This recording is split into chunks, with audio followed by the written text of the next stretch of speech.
नमस्कार किसान भाइयों, स्वागत है आपका आपके अपने कृषि को समर्पित एकमात्र कार्यक्रम कृषि दर्शन के आज के अंक में। किसान भाइयों, मेहनत, लगन और कड़े परिश्रम की जब भी बात चलती है तो हम मिसाल आपकी देते हैं। आपके ही कठोर प्रयासों का यह नतीजा है कि इस वर्ष फिर से हमारे प्रदेश को भारत सरकार ने कृषि कर्मण पुरस्कार से सम्मानित किया है।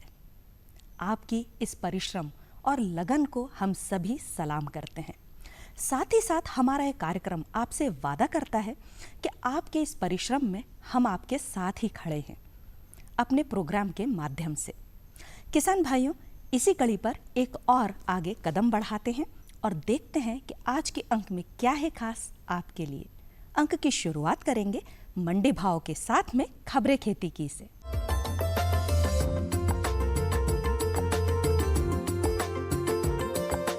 नमस्कार किसान भाइयों, खबरें खेती की में आपका स्वागत है। सबसे पहले नजर डालते हैं प्रमुख समाचारों पर। मार्कफेड फर्टिलाइजर परीक्षण लैब बनवाएगा। लाभकारी खेती उन्नत तकनीक से बनाएं। 26,000 क्विंटल महुआ फूल खरीदी।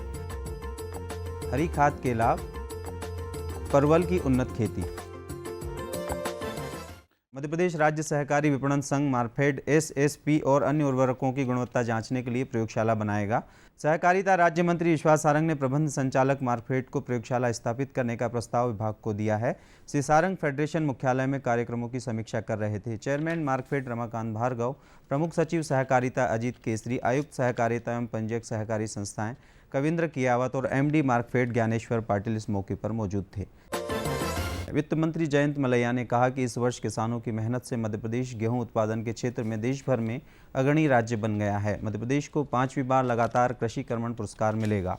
उन्होंने किसानों को खेती को लाभ का धंधा बनाने के लिए आधुनिक तकनीक अपनाने की भी बात की है। वित्त मंत्री ने कहा कि प्रदेश में एक समय किसानों को 17% ब्याज दर पर ऋण मिला करता था। वर्तमान सरकार ने इसे घटाकर 0% किया है और अब किसानों को कृषि कार्य के लिए 1 लाख रुपए ऋण पर केवल 90,000 लौटाने होते हैं। किसानों के हित में लिया गया यह निर्णय राज्य सरकार के बड़े निर्णयों में से एक है। राज्य लघु वनोपज संघ द्वारा प्रदेश में अब तक करीब 26,000 क्विंटल महुआ फूल की खरीदी की जा चुकी है। मुख्यमंत्री श्री शिवराज सिंह चौहान ने गत 18 अप्रैल को महुआ फूल एवं महुआ गुल्ली संग्रहण का समर्थन मूल्य 14 रुपये से बढ़ाकर 30 रुपये प्रति किलोग्राम की घोषणा के बाद से संग्राहक भारी संख्या में निर्धारित केंद्रों तक पहुंचकर वनोपज का विक्रय कर रहे हैं। फसलों से ज़्यादा उत्पादन लेने के लिए हरी खाद का उपयोग करना आवश्यक है। दलहनी फसलों की जड़ों पर गांठें पाई जाती है जिसमें विशिष्ट प्रकार के जीवाणु पाए जाते हैं। ये जीवाणु फसलों की जड़ों ग्रंथियों में वायुमंडलीय नत्रजन को यौगिकीकरण करने में सक्षम होते हैं। दलहनी फसलों को हरी खाद के रूप में उपयोग में लेने में मिट्टी की भौतिक दशा सुधरने और जीवांश पदार्थ की पूर्ति के लिए साथ साथ नत्रजन को भी आपूर्ति होती है। परवल में 2 प्रकार की प्रजातियां पाई जाती है। प्रथम क्षेत्रीय प्रजातियां जैसे कि बिहार शरीफ, डंडाली, गुल्ली, कल्याणी, निरिया, संतोखिया एवं सोपारी, सपेदा आदि। द्वितीय उन्नतशील प्रजातियां FP1, FP3, FP4, HP1, HP3, HP4 एवं HP5 है। इसके साथ ही छोटा हिली फैजाबाद परवल 1, 3, 4 तथा चेस्क सिलेक्शन 1 एवं 2, इसके साथ ही चेस्क हाइब्रिड 1 एवं 2 तथा स्वर्ण अलौकिक, स्वर्ण रेखा तथा संकोलिया आदि हैं। नवीनतम किस्में नरेंद्र परवल 260, नरेंद्र परवल 307, नरेंद्र परवल 601, नरेंद्र परवल 604 प्रमुख हैं। तो किसान भाइयों, खबरें खेती की में बस इतना ही। आप देखिए मंडी भाव और मुझे दीजिए आज्ञा। नमस्कार।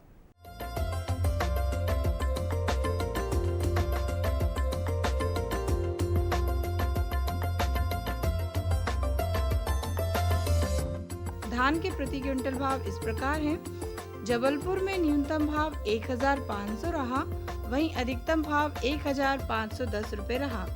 कटनी में न्यूनतम भाव 1,200 रहा, वहीं अधिकतम भाव 1,486 रुपए रहा। पिपरिया में न्यूनतम भाव 2,350 रहा, वहीं अधिकतम भाव 3,105 रुपए रहा। उदयपुरा में न्यूनतम भाव 1,600 रुपए रहा, अधिकतम भाव 2,100 रुपए रहा। आइए अब बात करते हैं मसूर की। आगर में न्यूनतम भाव 3,200 रुपए रहा, अधिकतम भाव 3,800 रुपए रहा। बीना में न्यूनतम भाव 3,000 रहा, वहीं अधिकतम भाव 3,900 रुपए रहा। देवास में न्यूनतम भाव 3,100 रुपए रहा, वहीं अधिकतम भाव 3,661 रुपए रहा। डिंडोरी में न्यूनतम भाव 3,500 रुपए रहा, वहीं अधिकतम भाव 3,500 रुपए रहा। आइए अब बात करते हैं गेहूं की। अजयगढ़ में न्यूनतम भाव 1,625 रुपए रहा, वहीं अधिकतम भाव 1,630 रुपए रहा। बीकन गांव में न्यूनतम भाव 1,529 रुपए रहा, वहीं अधिकतम भाव 1,609 रुपए रहा। बिछिया में न्यूनतम भाव 1,650 रुपए रहा, वहीं अधिकतम भाव 1,650 रुपए रहा। छतरपुर में न्यूनतम भाव 1,625 रुपए रहा, वहीं अधिकतम भाव 1,627 रुपए रहा।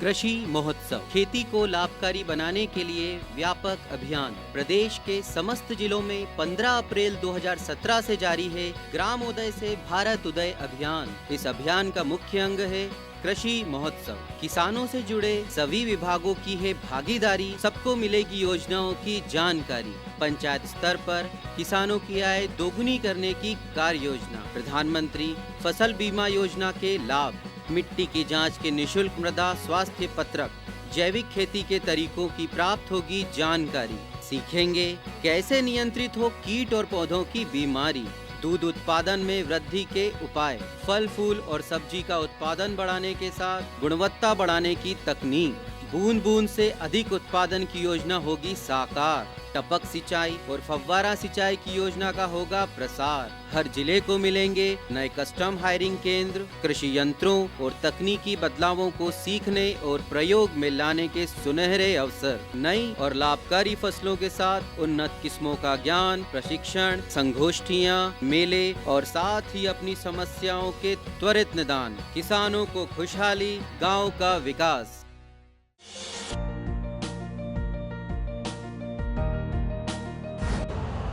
यूरिया का स्वदेशी उत्पादन 70 लाख टन बढ़ाने के लिए 6 उर्वरक संयंत्रों का उद्धार किया जा रहा है।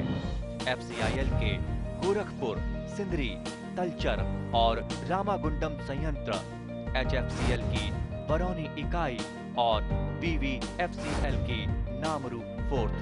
सोने पर सुहागा ये है कि देश में अब बनेगा सिर्फ नीम लेपित यूरिया, क्योंकि इससे होगा किसानों का फायदा ही फायदा। अनाज का उत्पादन 10% तक बढ़ेगा। बढ़ेगी 10 से 15% नाइट्रोजन क्षमता। अरे सुन तो। मुझे क्या सुनाना चाहते हो? जो सुनाओ मेरी सौतन को। किसको? अरे वही तुम्हारा मोबाइल फोन जिससे सुबह शाम दिन रात चिपके रहते थे और कहते थे किसान कॉल सेंटर से बातें हो रही हैं। अच्छा ये बात है। हाँ क्यों, क्या हुआ? अब बात नहीं होती क्या? अब तो झट से बात हो जाती है। ऐसा क्या? हाँ, अब तो ज्यादा लाइनें और खास तकनीक के कारण खेती के माहिरों से तुरंत बात हो जाती है। और अगर कभी लाइन व्यस्त हो तो अपनी समस्या फोन पर रिकॉर्ड करा दो, वहाँ से फोन आ जाता है और समस्या की हल का मैसेज भी आ जाता है। ये देखो आ गया।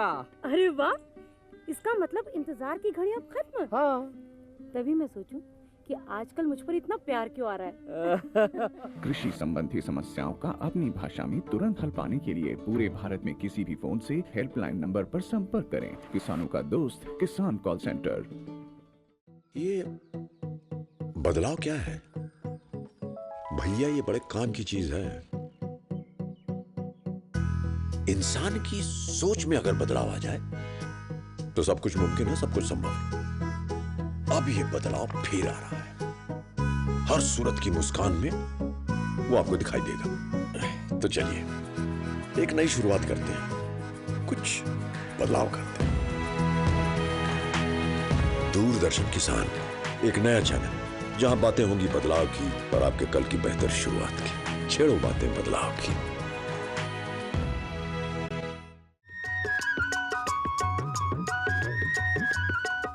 किसान भाइयों, कपास को सफेद सोने के नाम से भी जाना जाता है। हमारे प्रदेश के पश्चिमी क्षेत्र बड़वानी, खरगोन, खंडवा, इन सभी जगह पर कपास की खेती बहुतायत से होती है। निमाड़ और मालवा की तो यह धानी बानी जाती है। कपास की खेती यहाँ पर भरपूर रूप से होती है।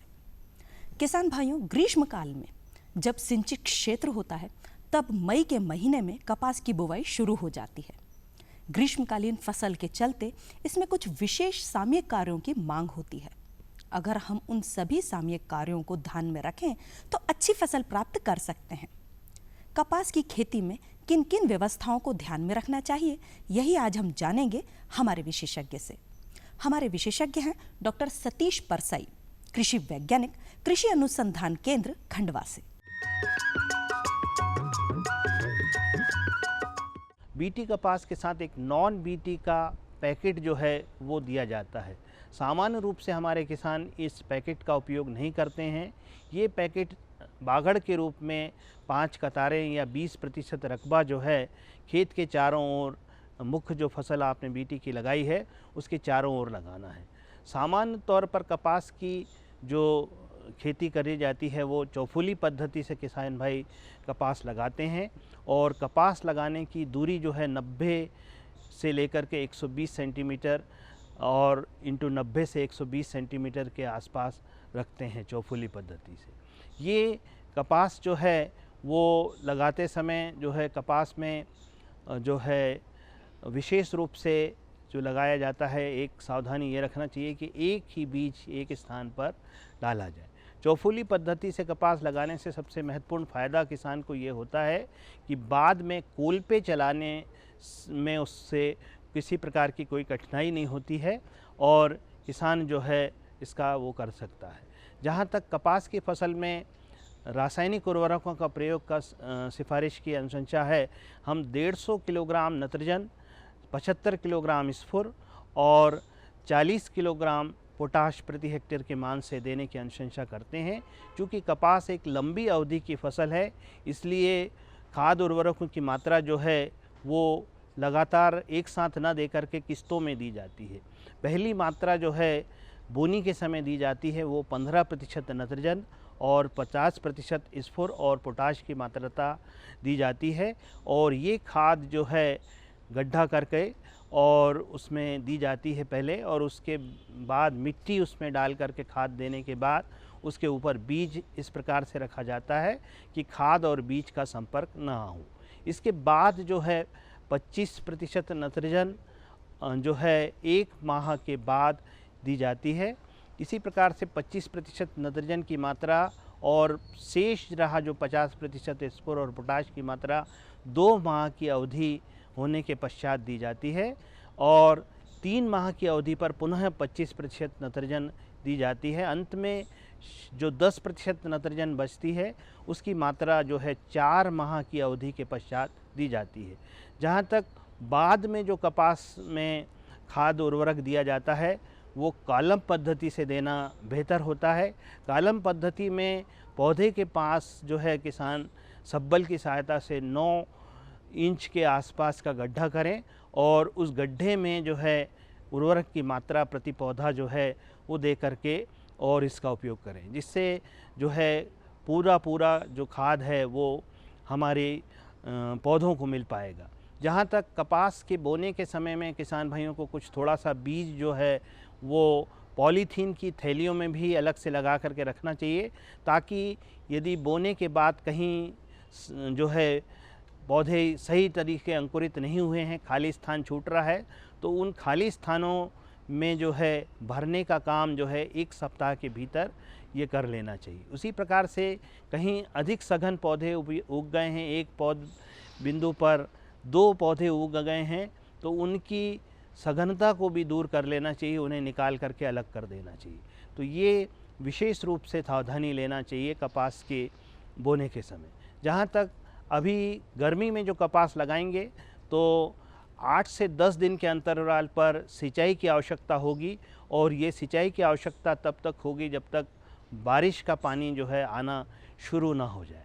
इसके बाद बारिश होने के पश्चात सितंबर अक्टूबर माह में जब बारिश समाप्त होती है उसके पश्चात जो है नमी की पानी की आवश्यकता होती है और सामान्य रूप से 10-15 दिन के अंतराल पर जो है पानी देने की आवश्यकता होती है। जहाँ तक बीटी कपास की किस्में जो हैं वो नमी के प्रति अधिक सुग्राही हैं, इसलिए उनमें नमी की किसी प्रकार की कोई कमी नहीं होना देना चाहिए। जहाँ तक कपास में सिंचाई का प्रयोग है एक कतार छोड़ करके जो है सिंचाई करने की व्यवस्था करना चाहिए और कोल्पे और डोरे चला करके खरपतवारों का नियंत्रण करना चाहिए। ये यदि कपास में हम इस प्रकार से खेती करेंगे तो निश्चित रूप से कपास से अच्छा उत्पादन लेंगे।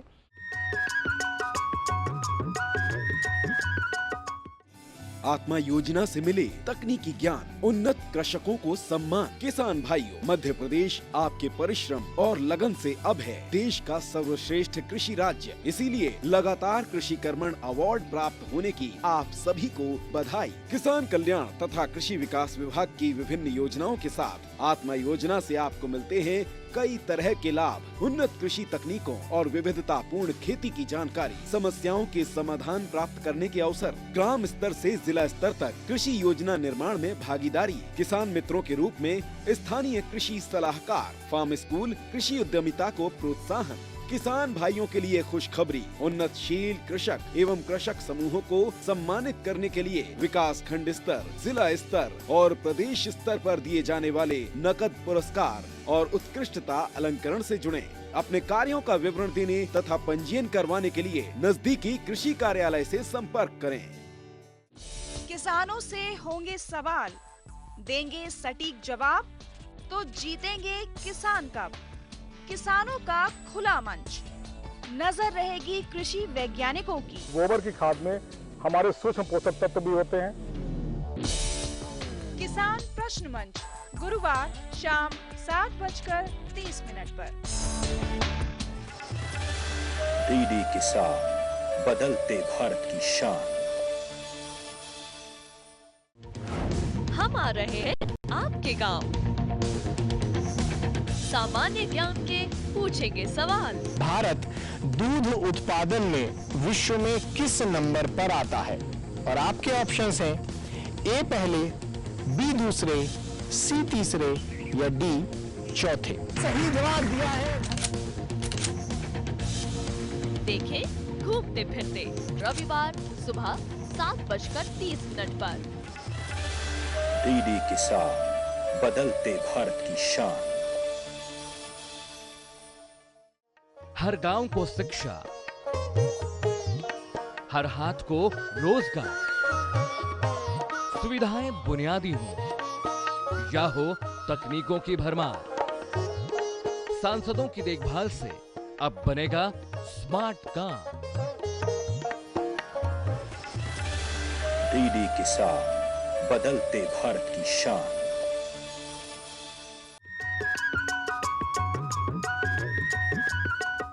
किसान भाइयों, ग्रीष्मकाल अपनी चरम सीमा पर है। चारों ओर तपन और गर्मी का माहौल है। हरियाली जहां तक हम मनुष्यों के लिए जरूरी है, उतनी ही पशुधन के लिए भी जरूरी है। आज के इस मौसम में जब चारों तरफ गर्मी ही गर्मी है, हरियाली देखने को नहीं मिलती, ऐसे में यदि हम अपने पशुधन को नियमित रूप से हरे चारे की मात्रा भोजन में देंगे तो जहां एक और उनका स्वास्थ्य अच्छा बना रह सकता है, वहीं दूसरी ओर दुधारू पशुओं की दुग्ध उत्पादन की क्षमता भी बरकरार रहती है। हरे चारे की व्यवस्था किसान भाई किस प्रकार से करें, यही विषय है आज जानने का अपने विशेषज्ञ से। हमारे विशेषज्ञ हैं डॉक्टर पी.के. शर्मा, पशु चिकित्सक, पशु चिकित्सालय भोपाल से। ऐसे किसान भाई जिनने अपने खेतों में हरी घास बोई है, जो ग्रीष्म ऋतु के जो सीजनेबल जो चारे हैं उनको यदि बो रखा है तो निश्चित रूप से ये बहुत उत्तम बात होती है, क्योंकि ग्रीष्म ऋतु में ऐसे में जो है पशुओं के लिए हरा नितांत आवश्यक है। हरे चारे का बहुत महत्व है। ये जो हरा जो चारा है इसमें मल्टी विटामिन्स, कई खनिज लवण इसमें पाए जाते हैं जो कि हमारे पशुओं के स्वास्थ्य के लिए बहुत ज़रूरी होते हैं। पशु के स्वास्थ्य के लिए साथ ही साथ उसके जो रिप्रोडक्टिव जो ऑर्गन्स हैं, उसका जो ऋतु चक्र है वह भी इससे पूरी तरह से जुड़ा रहता है। तो किसान भाइयों, आपके लिए जो ग्रीष्म ऋतु में जो हरे उगाए जाने वाले जो चारे हैं उसमें जो है आपकी जो सीजनेबल चारे हैं उसमें स्केर्सिटी में मैं सबसे पहले जो स्केर्सिटी में ऐसे चारे जो उपयोग में लाए जाते हैं, मतलब जो हरी घास नहीं है आपके पास और हरी घास के रूप में हम हमारे पशुओं को क्या खिलाएं, तो ऐसे में हमारी जो पीपल की पत्तियां हैं, सुबबूल की पत्तियां हैं, बरगद की पत्तियां हैं, नीम की पत्तियां हैं, इनको आप मतलब एकत्रित करके आप जुटाकर और हमारे पशु के लिए आप खिलाएं तो इनका पशु के स्वास्थ्य पर उत्तम प्रभाव पड़ेगा। साथ ही साथ जैसे हमारी MP चरी है और मक्का है, जौ मतलब ओट जो जिन किसान भाइयों में बो रखी है उसके लिए आप किसान भाई उसको उसका अनुपात की मैं बात करूंगा तो पशु के लिए आप 15 से 20 किलो एक पशु के लिए पर्याप्त मानी जाती है। और यदि जैसे हमारी जई है या जो ओट है और मक्का है, इनको यदि हम चैप करके यदि दें तो उसका ज़्यादा प्रभाव रहेगा। ज़्यादा प्रभाव से मेरा मतलब ये है कि उसका कुप्रभाव जो है यदि हम एज इट इज उसको वैसी की वैसी यदि हम उसको खिला देंगे तो ऐसी स्थिति में एक अफरा की स्थिति बन जाती है जिसको फ्रॉथी ब्लड बोलते हैं। ब्लड जो अफरा की स्थिति है वह दो प्रकार की होती है। एक तो जो है सूखा अफरा होता है जो हमारी भूसा या अन्य सूखे चारे इनको खाने से अपचन की स्थिति बनने से जो अफरा होता है वह ड्राई अफरा मतलब सूखा अफरा होता है। एक होता है फ्रॉथी ब्लॉट मतलब जो गीले चारे के खाने के कारण उत्पन्न हुआ अफरा, मतलब गैस की जो अधिकता शरीर में अपचन के कारण जो बन जाती है। जो फ्रॉथी ब्लॉट होता है मतलब मैंने जो कहा था कि चारे को यदि हम एज इट इज वैसा यदि घास को यदि वो खा लेगा तो इस प्रकार से जो उत्पन्न जो अफरा है वो बहुत भयावह स्थिति होती है। इसका उपचार करना भी कई बार क्या होता है इसमें कठिनाई होती है।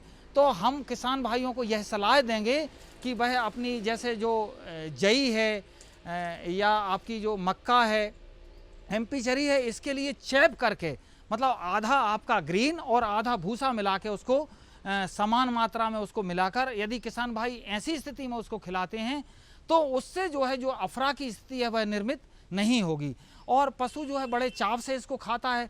कई बार क्या होता है जो फाइबर की जो मात्रा है जो इसमें सकुलेंट इसमें रसीलापन तो जो हमारी हरी घास में ज़्यादा रहेगा, लेकिन हमारे पशु के लिए फाइबर जो कठिन मतलब जो थोड़े से जो जैसे भूसा हुआ, सूखी घास है, इसकी ज़रूरत बनी रहती है। तो हम एक आधे आधे माने भाग में आधा भाग ग्रीन का और आधा भाग सूखे का यदि लेकर उसको खिलाते हैं तो यह हमारे चयापचय क्रिया के लिए बहुत अच्छा रहेगा। किसान भाई इसके लिए साथ ही साथ आप पानी का जो है प्रबंधन भी ज़रूर करें। ग्रीष्म ऋतु में जो पशुओं के लिए पानी का विशेष ध्यान रखा जावे। इसके लिए क्या होता है कि जैसे पशु के लिए पानी जब आप छोड़ रहे हैं तो सुबह के टाइम, दोपहर के टाइम, मैं तो ये कहूँगा कि 3 बजे, शाम के टाइम और कम से कम 4-5 बार आप ऐसी ग्रीष्म ऋतु में पानी पशुओं के लिए पिलाएं। तो इससे क्या होगा, तपा से जो है हम हमारे पशु के लिए बचा सकते हैं। ग्रीष्म ऋतु के चारे का बड़ा महत्व है। जैसे हमारे कई बार क्या होता है कि हमारे जो खनिज लवण हैं उसमें मौजूद विटामिन्स हैं, इनका हमारे शरीर के जो प्रजनन अंग हैं उन पर सीधा प्रभाव जाता है। तो इसमें हमारे जो ग्रीष्म ऋतु में कई बार क्या होता है कि जो भैंसें जो महसवंशी हैं, भैंस जाति की जो जानवर हैं, उसमें ऋतु चक्र जो है विंटर सीजन माने हमारी शरद ऋतु ही कहलाता है। लेकिन ऐसे पशु जिनको हमने ग्रीष्म में पूरे वर्ष भर खिलाया है तो ऐसे पशुओं का जो ऋतु चक्र है वह ग्रीष्म ऋतु के समय पर भी जो है वह फलित होती देखी गई हैं। तो किसान भाई ग्रीष्म ऋतु के चारे का बड़ा महत्व है। कई बार जो हमारी पेरिनियल ग्रास हैं जिनको हम वार्षिक घास कहते हैं, जैसे उसमें पैरा ग्रास आती है, हमारी इस प्रकार की जो घासें हैं इनका जो है विशेष ध्यान रखें। और हम हमारी जो ग्रीष्म ऋतु की घासें हैं उनको इस तमतमाती धूप से बचाने के लिए वो समय समय पर उनकी सिंचाई का भी विशेष ध्यान रखें ताकि हमारी जो घास है वह हरी अवस्था में बनी रहे। उसमें पानी दें और पानी जब हमारे खेत में पर्याप्त मात्रा में हो जाए तब जो है टॉप ड्रेसिंग के रूप में जो है यूरिया का छिड़काव करें। इससे क्या होगा कि आपकी जो उसकी घास की बाढ़ है वह अच्छी बनी रहेगी और आपकी जो घास है वह भी जो घास की जो फसल आपने ली है वह ठीक रहेगी। शहर से आया है ना तिवारी सेठ, वो जबरदस्ती हम किसानों की जमीन हड़पना चाहता है। रुपया चाहे ईमानदारी से कमाया जाए या बेईमानी से रुपया रुपया होता है। ऐसा रुपया कभी रास नहीं आता बड़े भैया। आप कौन? तेरे पति का बाप बोल रहा हूँ, समझा दे उसे। अगर वो अपनी जिद पर अड़ा रहा ना तो इसका अंजाम बहुत बुरा होगा। धरती की गोद में डीडी किसान, बदलते भारत की शान।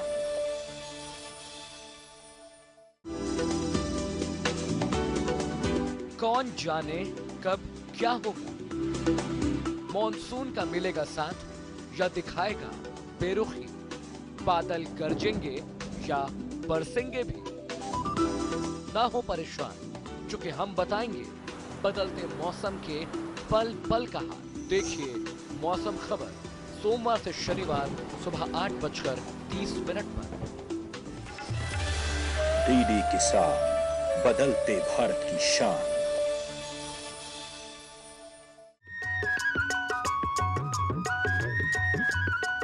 किसान भाई, ये तो था हमारा कृषि दर्शन कार्यक्रम का आज का अंक। निश्चित तौर पर आज के अंक के माध्यम से जो कुछ भी जानकारियां कृषि संबंधित हमने आपको दी है वो निश्चित तौर पर आपकी कृषि में सहायक होंगी। अगले अंक में फिर होगी मुलाकात, लेकिन उससे पहले हमारा पता नोट कर लीजिए। हमारा पता है कार्यक्रम कृषि दर्शन, द्वारा निदेशक, कमरा number 4, Doordarshan Kendra Shyamla hills, Bhopal. Pin code है 462013। अगले अंक में कुछ ऐसी कृषि संबंधित जानकारियों के साथ एक बार हम फिर उपस्थित होंगे। तब तक के लिए मैं पूर्वा आपसे आज्ञा चाहती हूँ। नमस्कार।